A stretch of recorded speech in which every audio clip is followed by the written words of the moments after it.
ఈ వారం అనుకూలంగా ఫలితాలు గోచరిస్తోంది. అయితే ఉద్యోగంలో చిన్నపాటి ఇబ్బందులున్నా అవి తీరిపోయే అవకాశం గోచరిస్తోంది. తల్లిదండ్రుల సహకారం ఎంతో లభిస్తుంది. అయితే తల్లిదండ్రులతో మాట్లాడేటప్పుడు కానీ వ్యవహరించేటప్పుడు కానీ కొన్ని జాగ్రత్తలు తీసుకోవాలి.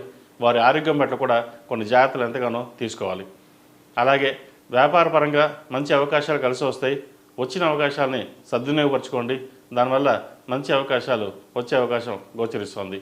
సినీ ఫీల్డ్ సంబంధించి ఎడ్యుకేషనల్ ఇన్స్టిట్యూట్, ఆర్టిఫిషియల్ ఇంటెలిజెన్సీ, అలాగే కాస్మెటిక్స్, బ్యూటీషియన్స్ వీరికి ఈ వారం బాగుందని చెప్పచ్చు. కూరగాయల వ్యాపారం చేసుకునే వాళ్ళు కూడా ఈ వారం అనుకూలంగా ఉంటుంది.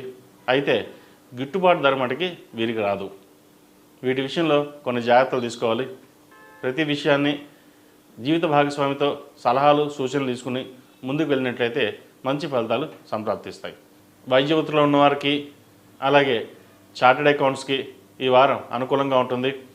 విదేశీ వ్యవహారాలు, ఇంపోర్ట్స్ అండ్ ఎక్స్పోర్ట్స్ సంబంధించిన వ్యవహారాలు, ట్రావెల్ బిజినెస్ వారికి కొద్దిగా ఈ వారం అంత అనుకూలంగా లేదని చెప్పవచ్చు. విద్యార్థులకు కాలం అనుకూలంగా ఉంది. అయితే కష్టపడి చదవాల్సిన సమయంగా చెప్పవచ్చు. పరీక్షలు దగ్గర పడ్డాయి కాబట్టి ప్రతి ఒక్కరూ చదువు మీద ధ్యాస పెట్టి మొబైల్స్కిను సోషల్ మీడియాకి ఎంత దూరంగా ఉంటే అంత మంచిది. 4 సంవత్సరాలు కష్టపడితే 40 ఏళ్ళు సుఖపడతాం, లేదా 4 సంవత్సరాలు సుఖపడితే 40 ఏళ్ళు కష్టపడతాం అనే సామెతని దగ్గర పెట్టుకుని చదువు మీద దృష్టి సాధించండి.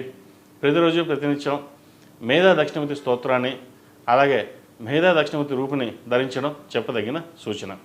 ఈ రాశిలో జన్మించిన స్త్రీలకు వృత్తి ఉద్యోగాల పరంగా, వ్యాపార పరంగా సానుకూల ఫలితాలు గోచరిస్తోంది. జీవిత భాగస్వామి సలహాలు సూచనలు మీకు ఎంతో మేలు చేస్తుంది. ఒక ప్రాజెక్ట్ని ప్రారంభించాలని ప్రయత్నం చేస్తారు.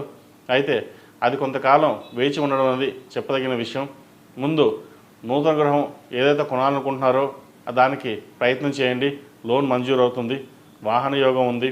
ఏదైనా పని ప్రారంభించేటప్పుడు అందరితోని డిస్కస్ చేయకుండా భాగస్వామితో డిస్కస్ చేసుకుని ఒక మాట మీద ముందుకు వెళ్ళండి. లేకపోతే నలుగురికి చెప్పిన తర్వాత ఆ పనిని ప్రారంభిస్తే అది మధ్యలోనే ఆగిపోయే అవకాశం గోచరిస్తుంది. ఏది ఏమైనా సరే మీకు మీరుగానే వెళ్ళడం అనేది చెప్పదగిన సూచన. ఆరోగ్య సూత్రాలు పాటించండి. యోగా, మెడిటేషన్ చేయడం వల్ల ఆరోగ్యపరమైన ఇబ్బందులు ఏమైనా ఉంటే తొలగిపోతాయి. ఎందుకంటే ఈ వారం ఈ రాశి వారికి గ్యాస్ట్రిక్ సంబంధించిన ఇబ్బందులు ఉండే అవకాశాలు గోచరిస్తుంది. ఈ రాశివారు ప్రతిరోజు ప్రతినిత్యం హనుమాన్ ఒత్తులతో దీపారాధన చేయండి. ప్రతి బుధవారం నాడు వినాయకుడికి జిల్లేడు ఒత్తులతో దీపారాధన చేసి గరికతో గకారక అష్టోత్తంతో పూజించండి. ఏదైనా పనులు ఉంటే ఆగిపోతే అవి నిర్విఘ్నంగా ముందుకు సాగుతాయి. ఈ రాశివారు ఏదైనా పని మీద బయటికి వెళ్ళేటప్పుడు బుధవారం కానీ శుక్రవారం నాడు కానీ వెళ్ళండి. మంచి ఫలితాలు సాధిస్తారు.